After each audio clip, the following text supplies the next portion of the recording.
अस्सलाम वालेकुम, कैसे हैं आप सब। इस चैनल को लाइक करें, सब्सक्राइब करें और शेयर करें। आज हम आते हैं अपने क्वेश्चन नंबर 6 की तरफ। भी बिल्कुल 5 की तरह है, क्योंकि इसमें भी हमने जो से ऑगमेंटेड मैट्रिक्स में को लीनियर इक्वेशन में कन्वर्ट करना है। ठीक, ये देखें, ये ऑगमेंटेड मैट्रिक्स दिया हुआ है, इसको आपने लीनियर में कैसे करना है। वैसे ही 0 को x1 फिर +3x2 -x3 -x4 equal to -1। ठीक है, ये लास्ट वाली हमेशा इक्वल के बाद वाली होगी। उसके बाद 5x1 +2x2 +0x3 -3x4 equal to -6। हमने x1 x2 x3 x4 इसलिए लिखा है क्योंकि उन्होंने हमें क्वेश्चन में बताया कि हमने लीनियर सिस्टम बनाना है किस पे, अननोन्स पे। कौन से, x1 x2 x3 पे, ठीक है ना, और सो ऑन जितने भी हैं।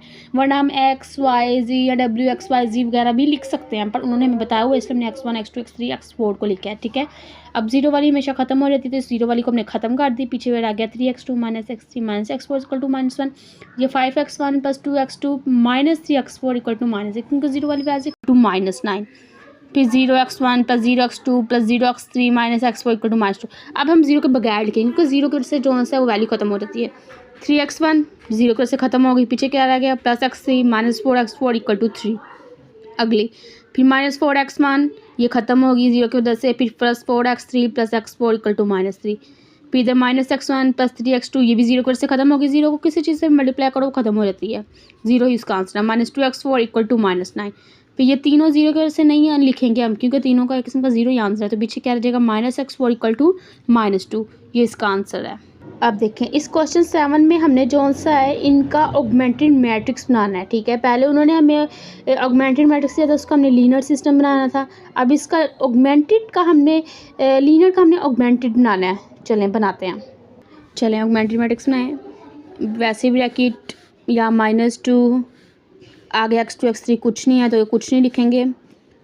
3 उसके नीचे x1 की 9, मतलब इनमें x2 x3 कहीं नहीं दिया, उसकी जगह कुछ आना भी नहीं। 6 ऐसे, 8 -3। ठीक है, अब हमें पता है कि ये लास्ट वाली हमेशा इक्वल के बाद वाली वैल्यू है, ये वैसे हो गई। और ये जो से ऐसे, बस इसको ऐसे ही बनाना था। चलें, इसका तरतीब का ध्यान जो सा गौर से ज़्यादा रखना आपने। 6 उसके बाद जो सा है x1 है तो x2 मतलब -1। उसके बाद x3 है तो यहाँ पर आ जाएगा 3, और लास्ट वाली भी हमेशा जो सा है 4। ये देखें, अब x1 के नीचे x1 की ही वैल्यू हमेशा लिखनी है। इसके नीचे कोई x1 की है ही नहीं, आगे x2 की है, तो मतलब इधर आप 0 लिख दो। ठीक है, आगे x2 की वैल्यू है तो x2 के नीचे लिखनी है क्या है, 5। x3 की वैल्यू x3 के नीचे लिखनी है -1। ठीक है, जिसके साथ कुछ नहीं होता उसके साथ 1 होता है। और लास्ट पे हमेशा इक्वल के बाद वाली आती हैं, तो 4 और उसके नीचे क्या है, 1 है। ठीक है, इसका ये ऑगमेंटेड मैट्रिक्स है। ओके, अब आते हैं इसके नेक्स्ट पार्ट की तरफ। इधर कैसे बनाना है, ठीक है, ये देखें। सबसे पहले x1 की वैल्यू लिखनी है। x1 की उन्होंने कोई वैल्यू ही नहीं दी हुई, इधर x2 है पहले, तो x1 की जगह क्या लिख देंगे, 0। ठीक है, फिर x2 की दी है, उधर क्या आ जाएगा 2। x3 की कोई वैल्यू नहीं दी, डायरेक्ट एक्सपोर्ट कर दिया, तो x3 की जगह क्या लिख देंगे, 0। और x4 की उन्होंने दी हुई है -3। x5 की जिसका कुछ उनका क्या होता है, 1। बस इधर पूरे में उन्होंने x5 तक दी हुई है ना वैल्यू, तो मतलब कि आगे फिर इक्वल के बाद वाली 0 आ जाएगा। ठीक है, वैसे इधर x1 की -3 दी है, इधर -3 लिखेंगे। x2 की कोई भी नहीं वैल्यू दी हुई, आगे जो सा है उन्होंने x + x3 लिखा है, नहीं है x2 की वैल्यू, ये -x आ गया इधर। ठीक है, तो इधर क्या वैल्यू आ जाएगी, -1। ठीक है, +x3 है तो x3 की वैल्यू क्या आएगी, +1। और आगे हम आते हैं x4 और x5 की उन्होंने कोई वैल्यू नहीं दी, बस x1 x2 और x3 की दी हुई है। ठीक है ना, तो इधर x4 और x5 की जगह क्या आएगा, 0। और इक्वल के बाद क्या है, -1। लास्ट में हमेशा इक्वल के बाद वाली होती है। अब लास्ट पे 6 दी हुई है x1 की, x2 की 2 दी हुई है, और x3 की उन्होंने -1 दी हुई है, x4 की 2 दी, और x5 की क्या दी है, -3। और इक्वल के बाद क्या है, 6। लास्ट वाली हमेशा क्या होगी, इक्वल के बाद वाली, ये देख लें। ठीक है ना, एक बार फिर बता देती हूँ। ये देखें, 0 x1 की जगह कुछ नहीं है तो 0, x2 के साथ 2 है, x3 की जगह कुछ नहीं है तो 0, x4 के साथ -3 है तो इधर आ जाएगा, x5 के साथ कुछ नहीं तो 1 है। ठीक है, और लास्ट वाली हमेशा इक्वल के बाद वाली तो 0 हो गया। पहली -3x1 की, x2 की -1, x3 की 1, फिर आगे 4 5 की नहीं दी तो 0 0 आ जाएगा और इक्वल के बाद -1।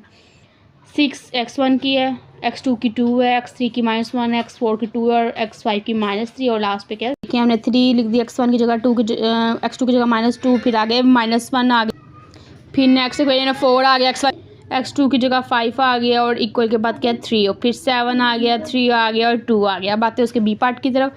बी पार्ट भी सेम है, ऐसा x1 की वैल्यू दी है 2, x2 की नहीं दी तो 0 हो जाएगा, x3 की 2 दी आ गया 1, इक्वल के बाद हमेशा एंड पे आएगी, फिर 3, फिर 2, x2 की -1, x3 की 4 और फिर लास्ट पे 7, फिर x1 की 6, x2 की 1, x3 की -1 और लास्ट पे 0। अब आते हैं हम इसके सी पार्ट की तरफ।